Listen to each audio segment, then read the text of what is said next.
Hey, what's up everybody? My name is Zelkenon. This is another Smite super builds. So it was a requested build for me to do Hun-Batz.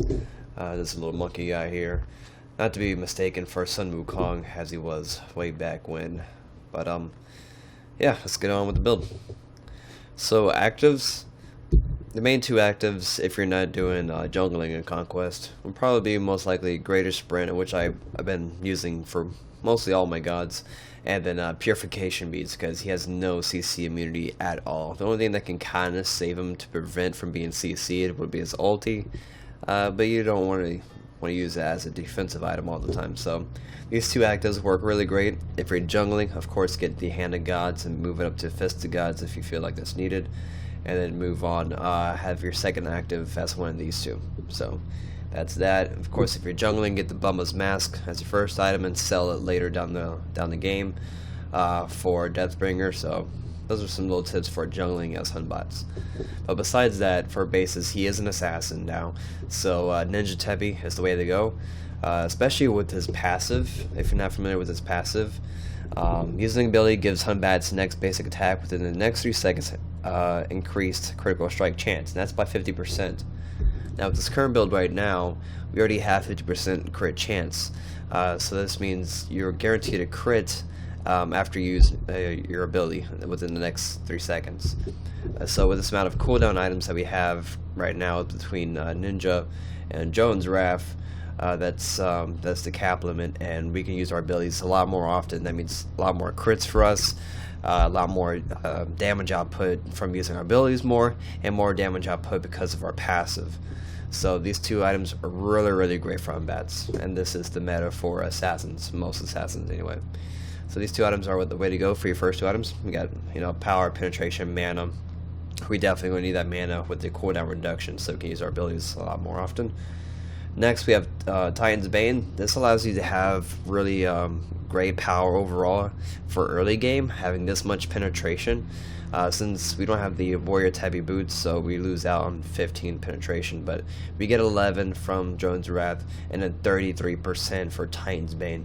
So that 33% is a lot of penetration, especially against tanks, and that really helps out a lot, because if you can't kill a tank, then he's going to be distracting you and just slowly damaging you down while you're in your team fights. So if you can down the tanks fast, then you should have no problem getting to the rest of the team. So Titan's Bane works really well for early. Moving on to the Executioner for extra penetration. If you don't feel like you need this much penetration, then feel free to switch out one of these two items for a lifesteal item, since we have no lifesteal in this build. But the main reason for that is because we have our ulti that we can use to as a defense. We have R3, which, if you're not sure, you throw your monkey out and you can teleport to where that monkey's going to land, as long as it lands on a minion or a person. And then we also have our 1 to leap, and we have our sprint to sprint away. So we have a lot of getaways and defensive abilities that we don't really need lifesteal. But if you feel like you need lifesteal, then feel free. If you want a lifesteal item, if I can press the right button, I will greatly encourage Bane Bloodforge. I really love this item, and this will work well with him. If you switch this out with Titan's Bane, because with this much attack speed, we have 1.8 attack speed, we can quickly gain those stacks up for that passive, allowing for more lifesteal. So if you feel like you need lifesteal, then go ahead and go with that. Soul Eater, it's okay. It's not too bad. It's just you have no power from lifesteal. From this item. You get a little bit of health, that's just nice. Attack speed, that's always great. You do get 10 power from the aura, but that's about it. It is a cheap item, so if you need lifesteal quickly, then go for this. But moving on with the rest of the build, Executioner for attack speed, power, and a lot of penetration. Rage, the last two items are Rage and Deathbringer. That's a really deadly combo for any melee characters, assassins, hunters. This is definitely the way you want to go. Attack speed, crit, power, great passive, so we're going to be critting a lot with this build, and Deathbringer for, obvious reasons. Alright, so what I kind of noticed is he has pretty good HP 5, that's health regen per 5 seconds. You can see it right above my Z hop button, the elixir, on the far right of the health bar. So we have 1900 health with plus 23 health per 5 seconds. That's quite a bit. So we have 200 power, and the base is all base defenses due to scaling and 1.8 attack speed, as I mentioned earlier. So let's go ahead and try some damage output here. He jumps kind of funny. There you go. So that's some pretty good damage. Of course, this is on jungle mob, so it's not going to be that on the enemy gods. That'd be insane. So another thing to keep a lookout is when you select your gods, check if they have attack progression.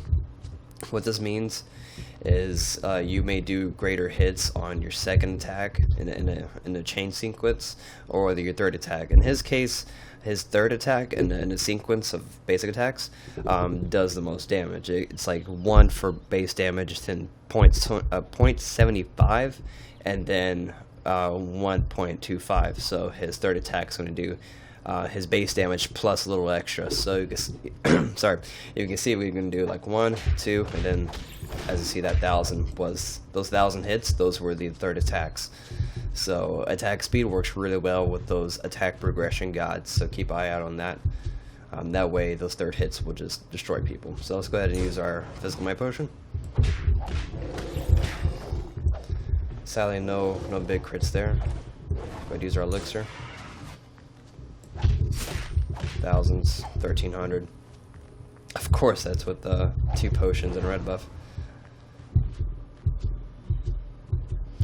So another thing to keep in mind with these cooldown items that work really well with Hun-Batz is our cooldowns are pretty high when you first start, but as you progress, as you see, they get much smaller. 4.8. This is really good. 7.8, not too bad. 6.6, pretty good. And 54 seconds for an ulti. That's really awesome. It doesn't do too much damage, but it's pretty big ulti, and it works really well in team fights. So, I mean, 1000 hit on Robot. It's pretty good. So this is guaranteed crit there. So ideally, every 4.8 seconds, you're pretty much guaranteed a crit. So even if you miss, as you can see, we still have the buff for the next 3 seconds, a guaranteed crit. So we have 50% crit off our items and 50% off our passive, guaranteed crit every 4.8 seconds. If you want to do all that calculations and whatnot. So that's pretty good. I'm going to show you the what I mean by the teleport by his 3. So you throw this monkey, then hit the 3 button again, and then as you see, you get teleported to that monkey. So that's how it works. Throw your monkey out. If it lands and you want to get close to them, hit the 3 button again, and you get teleported to that area. So that pretty much wrap it up for this video, and I'll see you guys later. Peace.